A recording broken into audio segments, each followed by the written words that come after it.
കാഴ്ച പരിമിതരുടെ ശബ്ദവായനാ കൂട്ടായ്മയായ വിജ്ഞാനദീപം ഓഡിയോ ലൈബ്രറിയും സ്നേഹതീരം വോളണ്ടിയർ വിംഗും സംയുക്തമായി സംഘടിപ്പിക്കുന്ന 7ാമത് വാർഷികവും കുടുംബസംഗമവും ഡിസംബർ 28-ന് നടക്കും. തിരൂർ SSM പോളിടെക്നിക് കോളേജിൽ വെച്ചാണ് സംഗമം ഒരുക്കുക. Mathrubhumi managing director MV Shreyams Kumar പരിപാടി ഉദ്ഘാടനം ചെയ്യും. കാഴ്ച പരിമിതർക്കിടയിൽ വായനാശീലം വളർത്താനായി മാതൃഭൂമിയുടെ സഹകരണത്തോടെ നടത്തിയ 6ാമത് വായനോത്സവ മത്സര വിജയികൾക്കുള്ള പുരസ്കാരങ്ങൾ ചടങ്ങിൽ കൈമാറും. അമേരിക്കൻ മലയാളി വനിതാ കൂട്ടായ്മയായ പുണ്യം ചാരിറ്റബിൾ ഓർഗനൈസേഷന്റെ ലിറ്റിൽ സ്കോളർഷിപ്പ് പദ്ധതിയുടെ അടുത്ത വർഷത്തെ ഔദ്യോഗിക ഉദ്ഘാടനവും ചടങ്ങിൽ നടക്കും. കേരള സ്റ്റേറ്റ് ലൈബ്രറി കൗൺസിൽ വിജ്ഞാനദീപത്തിന് നൽകുന്ന പുസ്തകങ്ങൾ പരിപാടിയിൽ വെച്ച് ഏറ്റുവാങ്ങും. വായനാ സൗകര്യത്തിനായി സ്നേഹതീരം വോളണ്ടിയർ വിംഗ് നൽകുന്ന കോംബോ പ്ലെയറുകളുടെ വിതരണവും നടക്കും.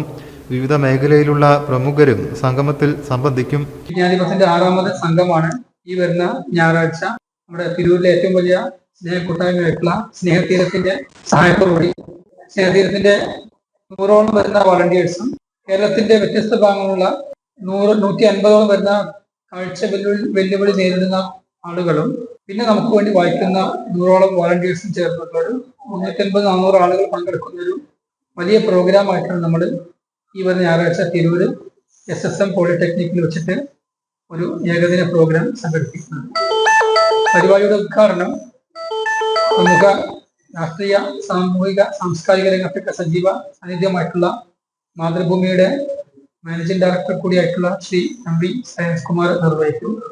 മാതൃഭൂമി തന്നെയാണ് ഇപ്രാവശ്യത്തെ നമ്മുടെ വായനോത്സവത്തിന്റെ വിജയികൾക്കുള്ള മുഴുവൻ സ്പോൺസർഷിപ്പ് ഏറ്റെടുത്തിട്ടുള്ളത്. അതിന്റെ സമ്മാനദാനവും അദ്ദേഹം തന്നെ നിർവഹിക്കും.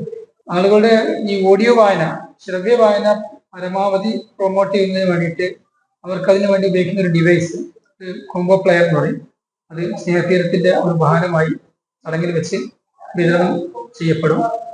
വ്യത്യസ്ത ഭാഗങ്ങളിൽ നിന്നുള്ള വോളണ്ടിയേഴ്സിന് ശബ്ദം വഴി മാത്രം പരിചയപ്പെട്ടിട്ടുള്ള ആളുകളുടെ ഒരു സംഗമം എന്ന രീതിയിൽ ഇതിന് വളരെയധികം പ്രാധാന്യമുണ്ട്. നമുക്കറിയാം, നമ്മുടെയൊക്കെ അച്ചടി മാധ്യമങ്ങളെ എപ്പോഴും ആശ്രയിക്കുന്ന ആളുകളാണ്.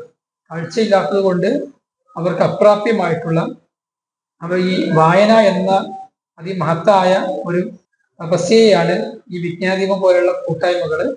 ഭാരവാഹികളായ ഷുഹൈബ് പറമ്പിൽ പീടിക, സന്തോഷ് കരുനാഗപ്പള്ളി, അഞ്ജന, ആയിഷ നാലകത്ത്, നാസർ കുറ്റൂർ എന്നിവർ വാർത്താ സമ്മേളനത്തിൽ സംബന്ധിച്ചു.